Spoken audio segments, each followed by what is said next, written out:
Welcome to the most fabulous podcast in the world, Paris Lesbos.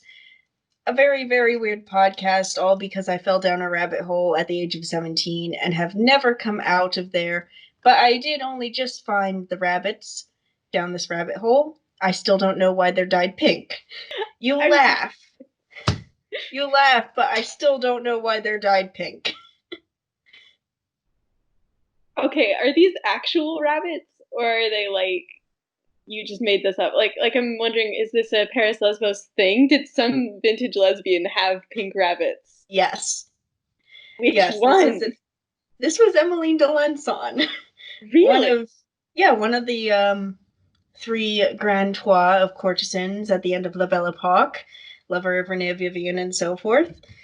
Just many, many things that are very odd, but don't quite qualify for being on the list I have of shit I can't make up no matter how hard I try. That goes for Gazelle de Stoke and the flower pot bomb she was accused of setting off in a Paris cafe while she was on her deathbed about 100 miles away. You're gonna have to tell that story at some point. Oh yeah, there's going to be an entire episode on Gazelle de Stoke. I just don't have the biography with me. Right. Due to the fact that you can't access anything. I'm limited by the books I already own and what I have in my apartment, and it's not in storage. Mm-hmm. I mean, there's many stories I have to tell. We have to go over the episode that a biographer described as a lesbian Wagnerian opera. But yeah, there's that. There's the sneaking into a convent to bang a nun, which I really want to tie into a character from an earlier time because that parallels so neatly with her adventures. Yeah, we'll start out with Paris on the left bank in what during the Belle Epoque would even be called Paris Lesbos. Skip around the world, we'll be in London, we'll be in New York in the 20s, early Hollywood, stopped by Greg Garbo and Marlena Dietrich, as well as Alla Nazimova. At some point, we'll also be going to St. Petersburg before the Revolution. Land of the Tsars still. So why did we start in Paris? And why do we go to these other places? What is the connection here? That all has to do with how I fell down the rabbit hole. Mm-hmm. So when I was 17 and really, really bored, I went on Wikipedia and I started out with Virginia Woolf for some reason. I think I'd written an essay on her in high school or something. And I started name hopping. So I went from Virginia Woolf to Via Sackville West to Violet Trefusis, Wina Rasinger, Romaine Brooks, Natalie Barney, Eva Palmer, Bryn Mawr College, which is actually how I ended up at the college I was at, which I actually told that story in admissions. And I think it's in large part where I got in, was because I had the weirdest oddball story of how I found out about the college. Yeah. I gotta say, not many people I know were like, let's look at the various Wikipedia pages about these gay women until we get to this college. But, it's a pretty good college now, so.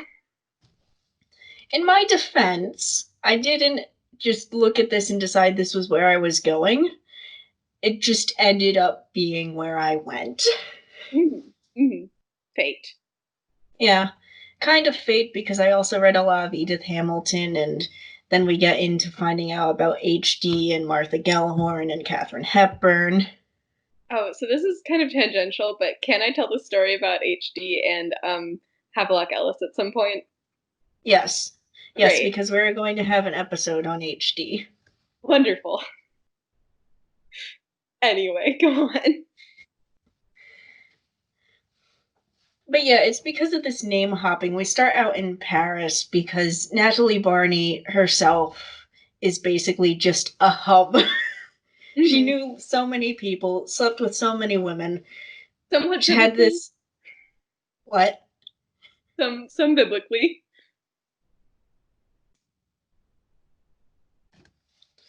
Anyway.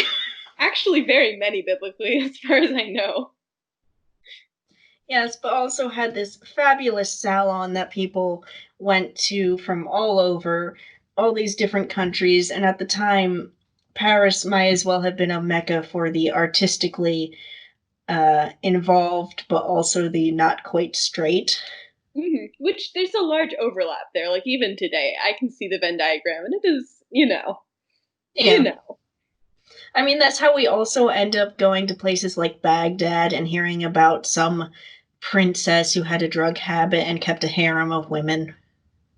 We will probably also take detours into men like Proust because he wrote such things as Sodom and Gomorrah, which I have just heard a very interesting talk about.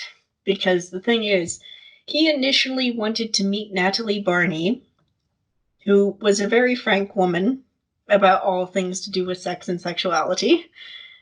He wanted to know things about lesbians for research for his book. Right, right. I also want to know things about lesbians for research for my book. Sure, Proust, okay. Yeah. So we will be going round and round for as long as this podcast goes on, anyway. Mm-hmm. Well, I think you have sufficiently established your credentials as someone who, if she does not already know everything about this, will soon. Occasionally, it won't be so beautiful. Berlin in the 20s was a cesspit. Mm-hmm. Mm-hmm. A glorious cesspit for the artists who were incredibly broke, but kind of a cesspit nonetheless from all the poverty and prostitution. Mm-hmm. Right. Yeah. And maybe we don't want anything that hits too close to home right about now. Uh, I mean, since we're speaking of home and there's a pandemic, at least at the time of recording this, I am still curious as to how Natalie Barney and co. did not get Spanish flu. mhm. Yeah. No, if we have any good like hot tips from the 1900s, then I would like to hear it. I mean, the only person off the top of my head who I knew had Spanish flu was HD. Mm-hmm. But like Natalie, Lily, Romaine, and they were traveling as well, like right after World War One. Spanish flu is still very much raging, and it's like travel by ship. Ooh, Everyone hacking and coughing, yet it doesn't seem like they got sick. wow. Well, if you hear about it, if you find their secret cure and Gwyneth Paltrow hasn't put it on Goop first, then we should talk about it. Yeah. Yeah. I mean, there's a lot we're going to talk about. Some of it very lighthearted, some of it very heavy, because not all of them had very good lives or childhoods, and there's incidents and things. Mm-hmm. Yeah. No, and we don't want to like sugarcoat anything. Yeah. And I do want to go into their art, but I think those are going to be separate episodes from their lives Mm-hmm. sections. Wow, classy. Are there other things, other people that you want to drop in, or do you think that we've covered them for now? I mean, those are most of the major ones. We are going to go into like people who aren't as well known, even in all of this circle. Poets who would have been fairly popular in their time and just aren't really read or known about all that much now. But yeah, there's going to be a fair bit about wild parties. We'll drop into the opera, crash some Hollywood galas. Sounds like it's going to be a blast. Oh, it is. The real question is, do you have your corset ready?